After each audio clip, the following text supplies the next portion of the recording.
Good morning. This is Bill from Auto Europa Naples on a lovely, if a little bit misty, Florida Wednesday. We've got weather, I don't know, it's in the high 50s. It's fantastic.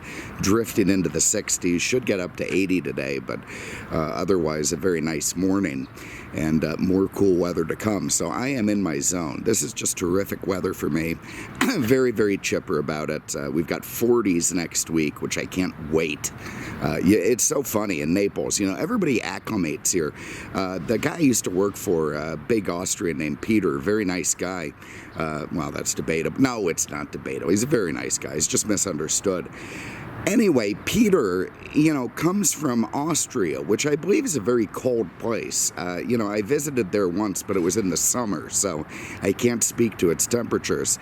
But he's been here long enough that when it gets to be like 48, 49, 50 outside, he bundles up like he's going on some sort of Arctic expedition. And meanwhile, Austrians fresh off the boat with legs so white you need sunglasses to look at them, they'll go swimming in the ocean in that weather. I mean, they are absolutely ready for, the 40s, 50s as being kind of a nice summer day. So I guess Florida does have its effect on you. Unfortunately, I have never acclimated. So the 40s, 50s, 60s just feels like perfect weather to me. And then when it gets up in the 80s and 90s, I'm miserable. And this is probably the last thing anyone wants to hear about, so I won't get into it. There is a bird. We have one. Let's see if I can zoom in on him.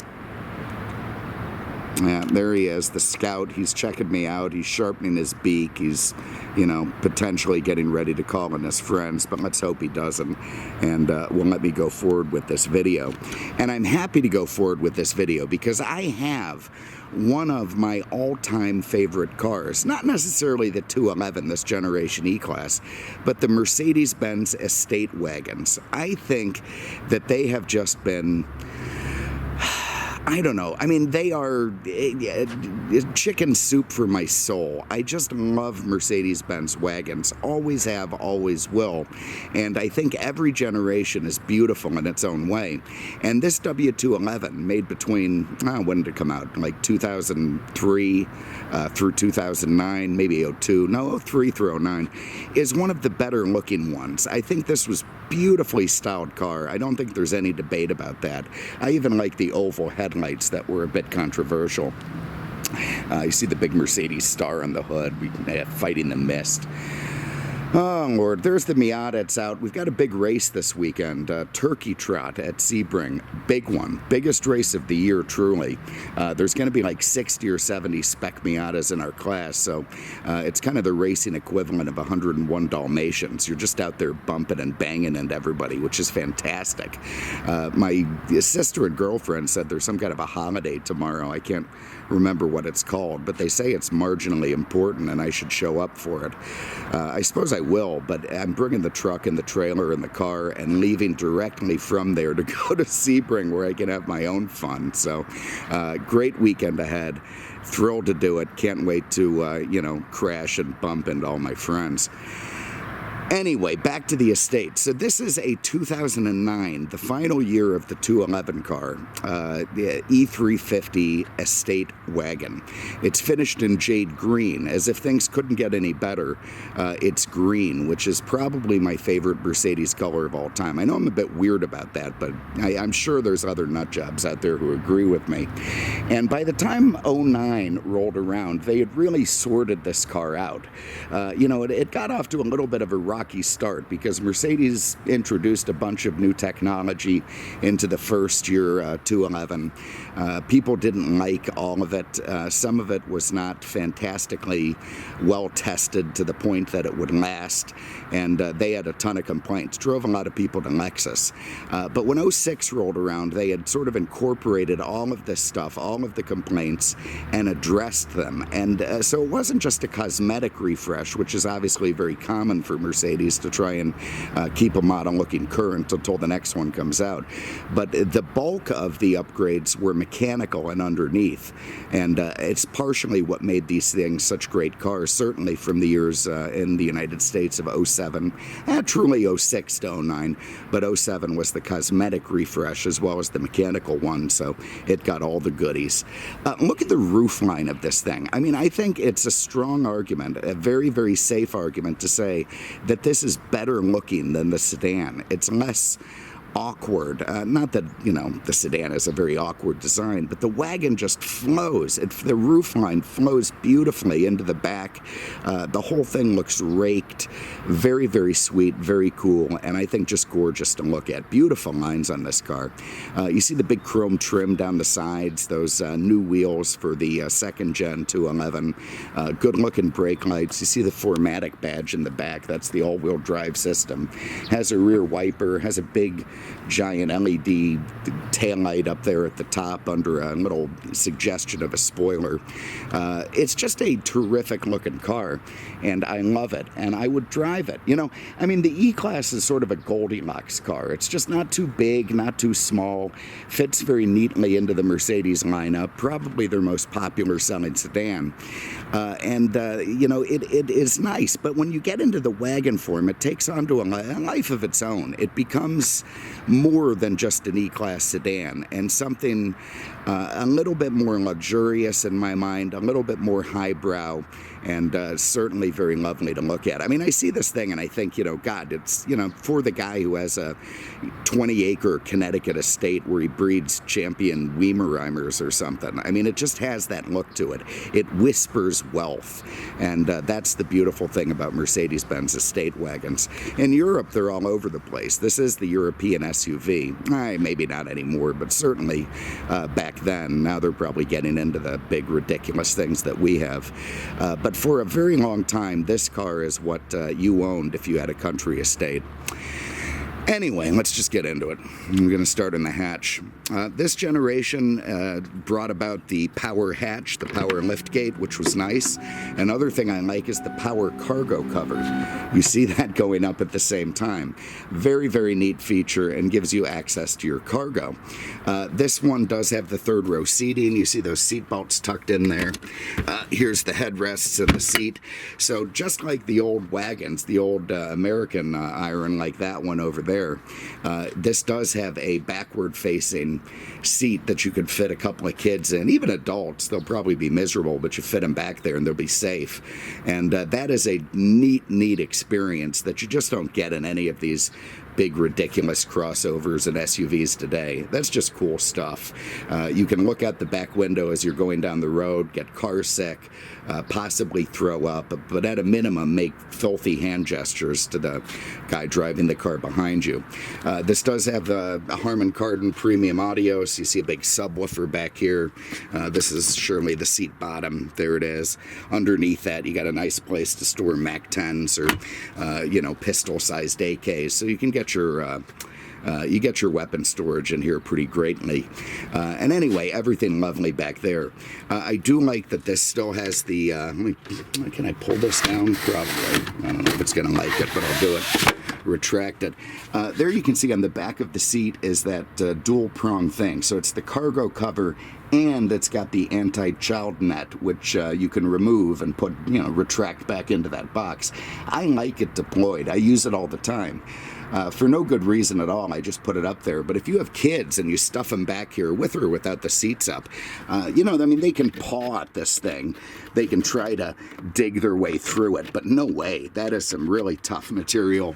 Probably the same stuff they used on Tiger tanks, and they're not getting through there, so they're going to be stuck in the back. I suppose also it's good if you have cargo, loose cargo back there. You have to do a panic stop. You know, your anvil in the back is going to get stopped with that, not fly through and kill you. But I think its number one and greatest task is keeping children at bay. Those rear seats obviously do fold down as well. Because I'm one-handed, I'm not going to get into that today. But they will fold flat all the way against the front seats. And at that stage, you've got a pretty good amount of cargo room in here. To put it down, you just press this guy. down it comes, and that is height adjustable, so if you're in some sort of a confined space, it doesn't have to go up all the way.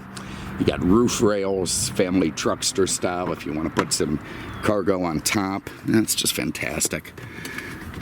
It was just, you know, wagons were given up by women. I got called a sexist the other day, which is fine. I mean, I can accept that. I still stand by that women destroyed the station wagon by having to go to stupid things like that. And I think that's a shame, and I blame them for it. Oh, I guess some men are to blame, but they're probably not voting the right way. But anyway, the point is that the wagon was a lovely, lovely thing, and it's a shame that it just suffered and went away. I mean, there's so few. Mercedes held out, BMW held out for a while, Audi held out. Of course, the Europeans, because they make a lot of wagons for Europe. But domestically, the wagons were just gone. I know Buick has just come out with one. I'm hoping that helps make the wagons have a comeback, and I've got my fingers crossed. Anyway, let's have a look under here. All right, this was new for the second generation of E-Class. They tuned and tweaked the earlier 3.2, turned it into a 3.5 with dual overhead cams, variable valve timing, all kinds of stuff to boost the horsepower. Fuel mileage, about the same as the earlier version, doesn't make a difference, but power and torque are up, and that really helped motivate it. In this car, in the wagon, it's made into a 5-speed automatic. They couldn't use the 7-speed they used in the sedans. Well, actually, that's not entirely true. I'll put it this way. The 5-speed fit with the all-wheel drive system. The 7-speed was a bit bigger and did not.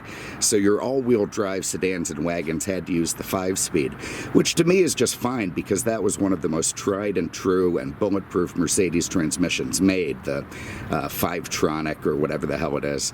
Terrific engine. They used it in the AMG cars because it handled the torque so well, and I'm thrilled that that's the engine this car has, or sorry, the transmission this car has. Also, by the way, this was the first Mercedes E-Class to have 2 wipers since like 1985. Earlier versions used a single wiper with a weird reticulating geometry that was kind of strange to look at, but yeah, nice at the same time. But anyway, back to 2 with the 211. Everything nice and proper under there, very nice, neat, well maintained, and terrific to look at. I do like the styling in the front. I like the angular front end. I like the slanted in oval grill, or sorry, oval headlights with the slats at top, the fog lights down low. I think it's just terrific looking, whether it's going down the road or you're sitting there and looking at a parking lot. I think it looks great. It doesn't look angry the way a lot of cars do, and some people didn't like that. They wanted to have kind of a get out of my way look to it. But I think it looks very elegant and structured and harkens back to the Mercedes that had sealed beam round headlamps, which I liked. Also love that they retained the hood star. Wheels, very nice, big brakes and rotors. The braking system was a big deal in this car because the earlier 211s had what was called Sensatronic, which was essentially a brake by wire, and people really didn't like it. They didn't like the way it felt. So when the 0607s came along, they got rid of that, put it back to a more standard braking system, and people seemed to like that better. Have a look at the back seat. Okay, so back here, you know, decent room. Your 3 Canadians can fit in there. They'll be marginally chipper. They've pretty good leg room, pretty good headroom. You got all kinds of airbags back here, so it's safe. Oh, that's a loud airplane. Loud airplane. You'd think they use bigger mufflers. This one does have the optional sunscreen, so that's nice. You can put those up. That keeps the sun down. I like the way they've used the chrome trim with the wood. I think that looks terrific. They have these funky ashtrays that look over-engineered and sure to break if they get used much, so we'll use them twice. That's it, and they seem to be working fine. You also get a great little place to store some, little 9mm in there. You can also put one in front of you in the pocket, so your weapons are going to be tucked away nice and safe. You also have a kind of a funky opening up armrest for some extra clips or ammo or cell phones, or here's a little place you can sort out your narcotics. All very nice and tucks away. Lovely, perfect. So nice. Another airplane. Look at this thing. You're right over the top of us. And what a slow, crabby, weird little airplane. It's almost designed to be annoying like a mosquito. Hopefully he gets out of the way in a hurry. And zoom back. Anyway, very nice room back there for 3 adults. And of course all those seats fold forward and go flush so you can put your cargo in. Okay, up front, a very, look, this was the era of Mercedes. Let me put it to you this way. So in the early 90s, the late 80s, they built the 124 E-Class, which was like carved out of a piece of granite. I mean, it was over-engineered, it was stodgy, it was bulletproof. Everything went together in this incredible German way, and it was also very expensive. So they came out with the 210 car, this car's predecessor, which cheapened it up quite a bit. I mean, some people argue that it wasn't a true Mercedes. I don't think that's true. But it definitely was a more modern build quality than the incredibly structured stuff of old. People complained about that, and this car was meant to answer that. So it brought in a little more of the old Mercedes stuff with the wood and the engineering, while still retaining that modern build quality that Mercedes had to develop if they were going to become a big company, Volkswagen style, and not just sell cars to rich old people. So, is it great? I don't know. That's up to you. But it is what they had to do. And I think in this 211, they did it very, very well. I do like the style that they brought in. I like these funky wood. I mean, they would have never done this in the 80s. All this swoopy, curvy stuff. It's just way too daring. It just isn't what Mercedes would have done. But they did it on this car, and I think it looks great. Their patented seat control up here. You got your memory, you got your power mirrors, in a bit of a weird spot, by the way. I don't necessarily like them there, but they work. You got a lot of ovals and circles. This is your power windows. Another little spot to put, maps or ammo clips. You got your trunk release down there. Anyway, all works very, very nice. So the seats, they're fantastic seats in virtually every Mercedes. Comfortable. They adjust to all kinds of different body types. Just enough lateral support to, make it so you don't slide around the place in corners and mountain roads.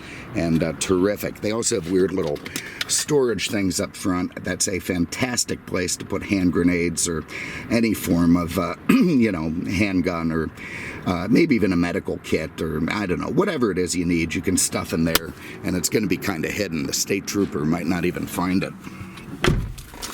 Let's get in and fire it up. Okay, it beeps at me because I didn't put my seatbelt on. It probably would have beeped at me anyway. I don't know what it is about German cars and their warning buzzers, but they love them. And here we see a very nicely laid out instrument cluster. And to me, it was the first one that really didn't pay tribute to the instrument clusters of old from Mercedes. Not a big fan of these little digital. I mean, you have this big clock, this big giant clock there. And next to it, where you can barely see it, is the fuel mileage. Now, another guy drove this. Jason, our mechanic, drove it yesterday. You'd think he would have put some gas in it. He has a gas card, but why bother? Bill will probably do it. Anyway, so you've got this big clock, that little fuel gauge. Maybe you couldn't see it. You've got your speedometer in the middle with a little driver information center. You can scroll through it, get different stuff. Your trip odometer, your Bluetooth. You can tire pressure monitor, your temperature, your service A, just got done in this, and a digital speedo if you want it. There it is. It's all very nice. Look at that, just 50,000 miles on the clock of this thing, which is absolutely fantastic. P is for park. That's just your PRNDM indicator. C is for comfort. There's a little switch here on the trans. I can put it in sport or comfort, and that will adjust how the car shifts and goes down the road. You got a little tiny tack over here to the right, all nicely trimmed in chrome, and then a water temp over on the far right, again with one of those little digital bar gauges. Here you've got the optional wood and leather steering wheel, which is beautiful. The only thing I don't like about wood wheels is here in Florida, if you leave one out in July, you don't have a cover on the window. You come back out from the grocery grocery store or the Asian massage or the strip club or wherever you happen to be. The car's sitting outside for 3 hours in the sun. You touch this thing and you're probably going to have to go to a Shriners hospital. So if you live down here in the south and you got a wood wheel, I strongly suggest having a little cover for it. Over here you got your automatic headlights, you got your wiper control right there, the buttons on the steering wheel, the cruise control. You know, it's in the traditional Mercedes place, this little stalk, but because of the way the car is designed, it's not quite as intuitive and easy to operate, and I find myself occasionally using it instead of the turn signals, so not a huge fan of that. If they're going to become Volkswagen and change the way they build cars, don't necessarily hearken to the old stuff. Just put the cruise right on the wheel where we can get to it. Over here is voice command. Every time I try to use it, I don't know. We're going to try and let's see. We have the old people station on. And I'm going to try this. So I'm going to pull this and switch the radio station. 94.5. Oh, thank God. Okay, so it worked for me. Very often it just asks me what the hell I'm talking about. Oh, we have a flock of seagulls. That's fantastic. I mean, along with Women's Behinds, music was also better in the 80s. Up here, I'm sorry, I know, just getting called sexist and fat, by the way. Fat. Unacceptable. I've been eating a lot better. But anyway, up here you've got this weird looking climate control with dual sides, very un-Mercedes-like, but it works great.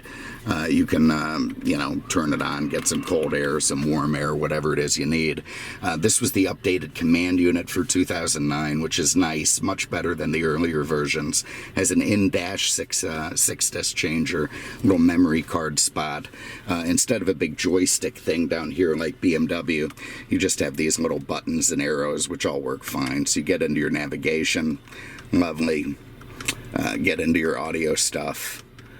You see satellite radio, all kinds of, I'm sure it's not hooked up in this thing. Yeah, we're in the preview.